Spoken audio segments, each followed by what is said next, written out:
vie chaque année plus. Le solo il a vu depuis mardi. Alors qu'il fallait un amour à grand frère, mais alors qu'il vit à Zouti Kabiso. Voilà, cinquantenaire. Tout le monde peut appeler à vie. Le président Anthony Sampaio, il est toujours là. Donc, chaque année, on a voulu à la base. On a une vidéo à Vénabi, mais vu un hôpital alors que c'était une réalité. Chaque Congo artiste en danger, le vieux ne plus.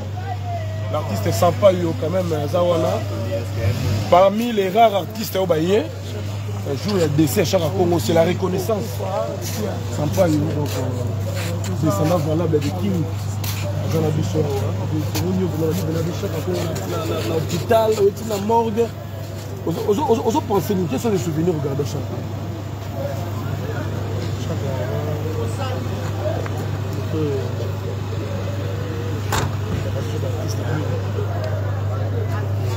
Chaque vraiment perte. Parce que mon chaque artiste après mon salaire artiste parce que mon petit dans une c'est ça donc on fait la mort aller la terre mon nez place dans l'anima vraiment chaque parce que tant on a parti dans Belaki faire petit national et surtout dimanche nous je sais pas Zambie ça veut dire autrement le petit fait qu'il n'a eu je me dis le courage que nous la bibana nous avons dit modèle plutôt sur la tout le jour de téléphone chaque année nous c'est pour moi calme c'est un peu chef là je dois me faire les temps nous dit on est il va venir sur ça les personnes donc passe à toi donc je monte à aussi je vais me passer. Mais il n'y a pas belli à souffrir, on dirait que nous soutien Zagité. Hein? Il y a soutien trop, il y a soutien trop. Soutien Zagité, il y a des crise,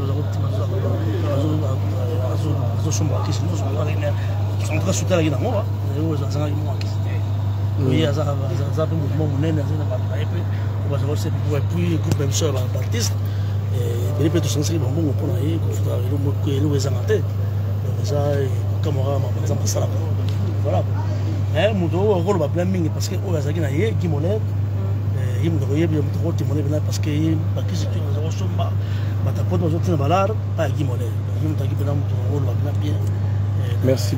Président, soutien tout le beleza, soutien à artistes musiciens. Non bah bon tout ça artistes en général. Artistes en général, faut pas compter.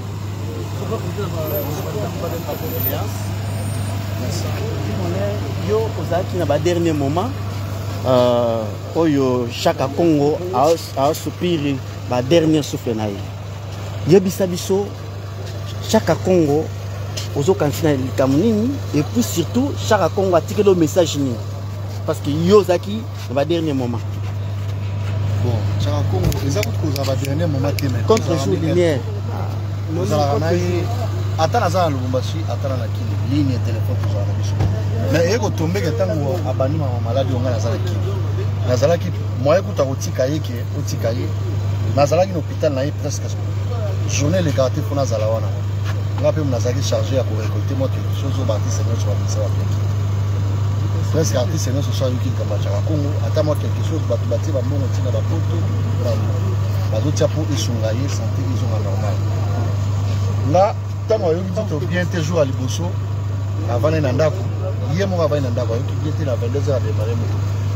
Tant que là il y a tant de monde à bien habitué à 6h, là on a fumé le téléphone, on a sali message dans le groupe, là tout ça là à comme ça bon, on a lobby en haut parce que fallait tout ça la conférence de presse tout va dans Zelaye à Bika. À comme l'ingoloba association congolaise de musiciens.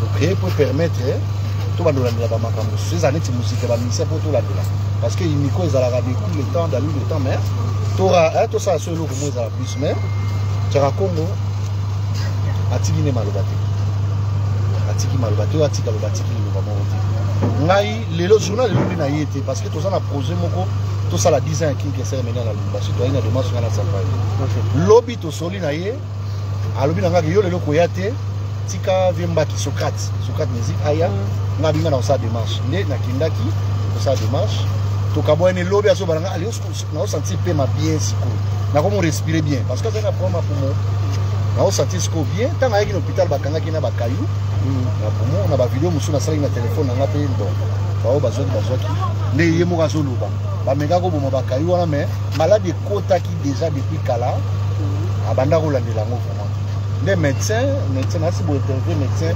principal ya hôpital ya TVS il a lobby donc fallait normalement la numéro de Fikara. En fait, elle a un problème depuis 2019. Voilà. Elle a un problème depuis 2019. Dans le cas de problème pulmonaire, ouais. Donc, Dikando et l'Oliapis.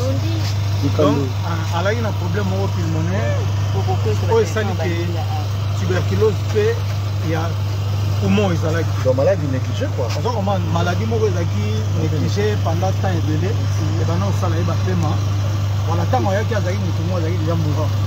Mais du fait que les coopérateurs très bien, le docteur Wana, on va garder qui est l'élo et l'élo, ça lui permet que le docteur Wana a expliqué, on a dit Bakayou et Kotagi na kati ya Makila.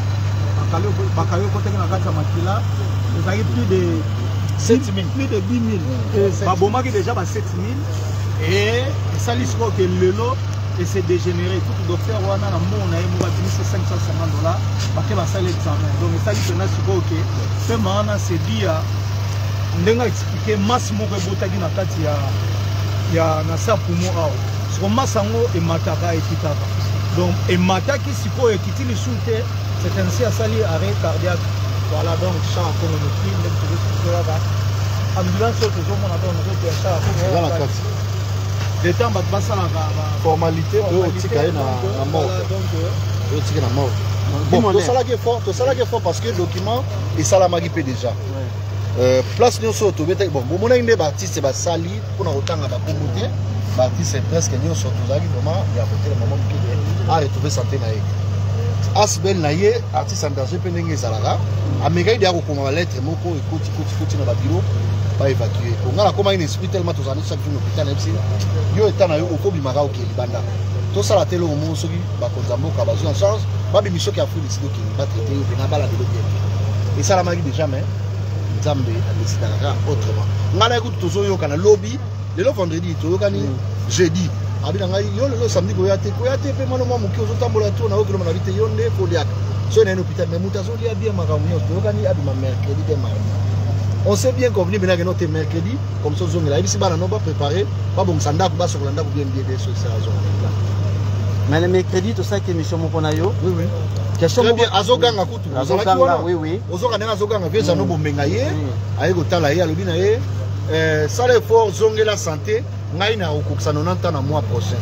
Oui. Tout ça, l'anniversaire, Nanga, Nenga Kimia, parce que ça n'a rien, Bakonzi Bayo, qui est la Bayo, tout ça, nous entend, dans la Lutumba qui aki non herbe bande ko ngani so tika li presque ka ngamo ko vieux Jano Bombenga doyen ya musique congolaise il y a ko senga e bonga awa tout de suite na uto benga ye na ebisi soke so makasi mais na mona pas insister surtout bokanga ba photo hein alobi pena que non donc to kanga ba photo pona yo remarquer que le moko te que non c'est comme ça tikolo maloba comment ko loba na ndeto comment discuter yo ko to se koloba mingi te bando ko discuter ke tika ko ganga so moni là omoni nzamba akolongola bino makanisi moko boye mutu nzoka ayebi nene a récupérer akolongola bino makanisi moko boye tanga zolo banga ko nazo pexino tika dimune ko ganga mwa muke na tunia liboso na koma o melitit pour l'hôpital ba no pc déjeuner tout makamnyos asisi ma paté na bisa ke si sali pa o si azum moko aleka ka même chose nzaba décider ka na ndenge na ye on a choisi ça va